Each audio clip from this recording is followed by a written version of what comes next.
जय माँ कामाख्या। आपका बहुत बहुत स्वागत है कामाख्या धाम में। अक्टूबर माह मीन राशि सन 2023 कैसा रहेगा ये जानते हैं, और एक नए डालेंगे मुख्य त्योहारों पर भी, उन तिथियों को भी जानेंगे जिन तिथियों पे हमको कार्य नहीं करना चाहिए, और उस महा उपाय को भी जानेंगे जिसको करके इस माह में जो अशुभ ग्रह हैं उनको शुभता में बदला जा सकता है, वह अपने भाग्य को आप बदल सकते हैं।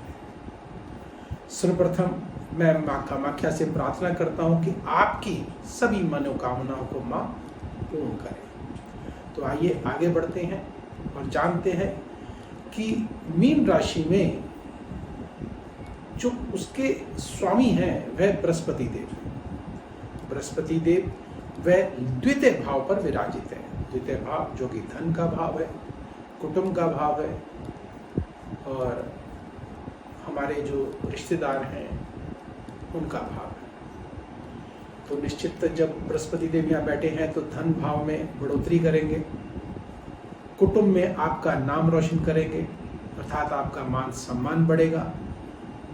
लेकिन इसके साथ साथ यहाँ पर बृहस्पति देव भी आकर के बैठ गए हैं, और जब बृहस्पति देव आकर के बैठते हैं तो एक ग्रहों की युक्ति के अनुसार एक दोष बनता है जिसको बोलते हैं गुरु चंडाल दोष।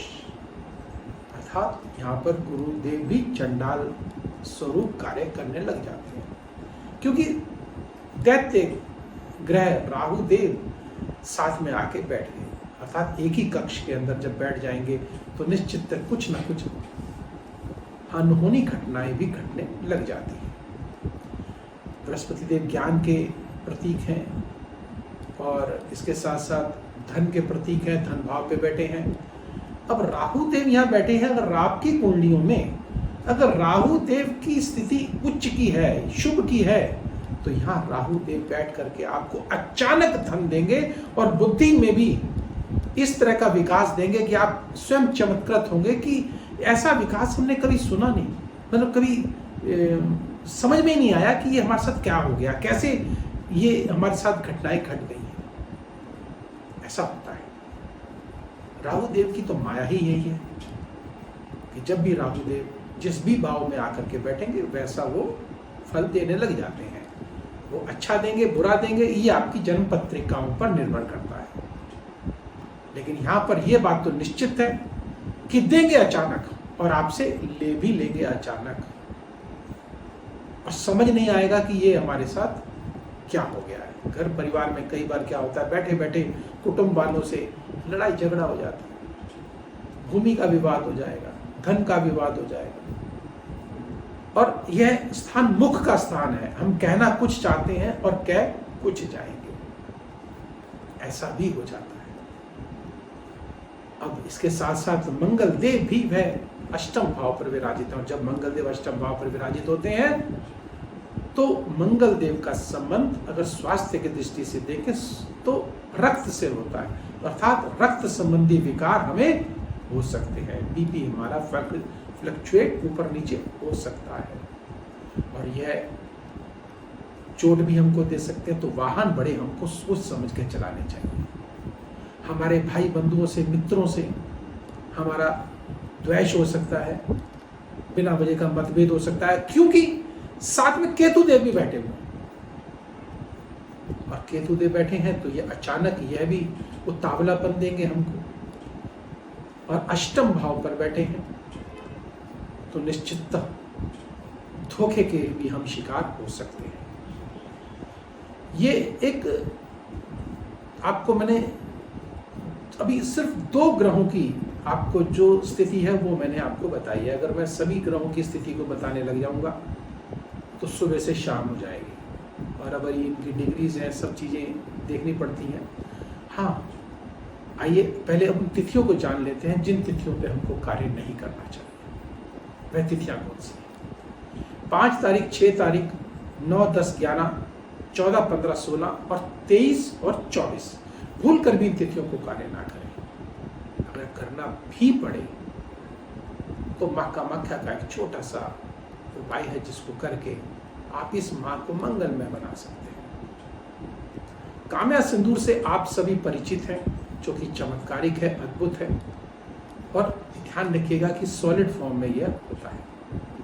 इसको आप चाटी के डिब्बी में रखिएगा और चमेली के तेल में अगर आप इसको मिक्स कर लेते हैं और फिर माथे पे लगाते हैं, एक छोटा सा मंत्र मैं आपके समक्ष रख रहा हूँ, उसकी एक माला जाप अवश्य प्रतिदिन कर लें। क्षौम ओम ओम उठा महामाया का यह मंत्र है, अद्भुत मंत्र है, चमत्कारिक मंत्र है। अगर आप इस मंत्र का जाप करते हैं तो निश्चित आपकी मनोकामनाएं अवश्य पूर्ण होंगी और जो अशुभ ग्रह हैं वह शुभता में परिवर्तित अवश्य होंगे। और एक छोटा सा और एक ज्योतिषीय उपाय है, आप बराबर मात्रा में एक मुट्ठी चीनी और एक मुट्ठी चावल ये आप ले लीजिएगा, दोनों को आप मिक्स कर लीजिएगा और इच्छा अनुसार थोड़ा थोड़ा जो है आप चींटियों को आप प्रतिदिन अवश्य खिलाएं, तो निश्चित आपके स्वास्थ्य में, आपके धन में आपको परिवर्तन अवश्य दिखाई देगा। और माँ कामाख्या आपकी मनोकामनाएं पूर्ण करें। इसी कामना के साथ एक सिर्फ छोटा सा निवेदन और करना चाहता हूँ आपको कि अगर आप महाचंडी पाठ कराना चाहते हैं अपने जन्म दिवस पर, अपनी सालगिरह पर, तो यह आप कामाख्या धाम में करा सकते हैं। ऑनलाइन या ऑफलाइन दोनों सुविधाएं आपके लिए उपलब्ध हैं। नंबर स्क्रीन पर दिए हुए हैं, व्यक्तिगत रूप से भी आप हमसे संपर्क कर सकते हैं। किसी भी प्रकार की अगर आप अदृश्य बाधाओं से ग्रसित हो गए हैं या समझ में नहीं आ रहा कि ये जीवन में क्या हो रहा है, प्रयास तो बहुत करते हैं लेकिन सफल नहीं हो रहे हैं, तो एक बार आप सेवा का मौका अवश्य दें। माँ कामाख्या आपकी मनोकामनाएं अवश्य पूर्ण करेंगे।